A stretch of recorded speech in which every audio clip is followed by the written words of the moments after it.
நடமாட முடியாது, எல்லாம் இங்க வந்து உட்கார்ந்துக்கணும்னு சொல்லி ஐயாவும் இந்த கட்சியும் போட்ட பிச்சைகளை ஒரு மனிதன் இன்றைக்கு நம்ம ஐயாவுக்கே துரோகம் பண்ணி இந்த நம்ம ஐயா கூட்டத்துக்கு வரமாட்டேங்கிறாரு. நான் அக்கப்போர் பண்றேன்னு சொல்றாரு. நான் உன்னை மட்டும் சொல்லுகிறேன், எங்களுடைய உயிர் மந்திரி பதவி ஆசை காட்டுறாங்க, பணத்தாசை காட்டுறாங்க, எதுக்கும் மயங்கிய கூட்டம் என்று கூட்டம், எதற்குமே மயங்காத கூட்டம். ஒன்றுக்கு மட்டும் மயங்குவோம். என்னத்துக்கு மயங்குவோம்?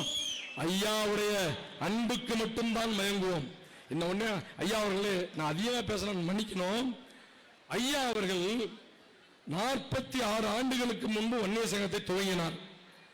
அவருடைய மகனாக இருந்தாலும் கூட அவருக்கு அன்றைக்கு 6-7 வயசு. அவரை பார்த்து இந்த சங்கத்துக்கும் கட்சிக்கு வந்தோமா?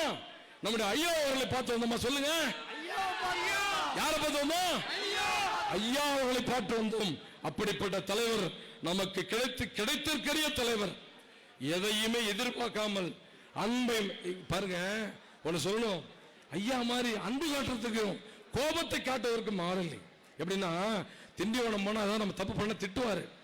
திட்டிட்டு திண்டிவனத்துல வந்து சேலரோடு நம்ம திரும்புவோம். திரும்பவே போன் வரும்.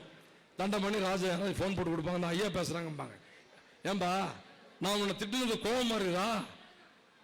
கொடுப்பா, நான் உன்னை திட்டுறது உரிமை இல்லையா? இப்படி சொல்லக்கூடிய ஒரு தலைவன் இந்த இந்திய நாட்டில் யாராச்சும் உண்டா? யாருமே இல்லை.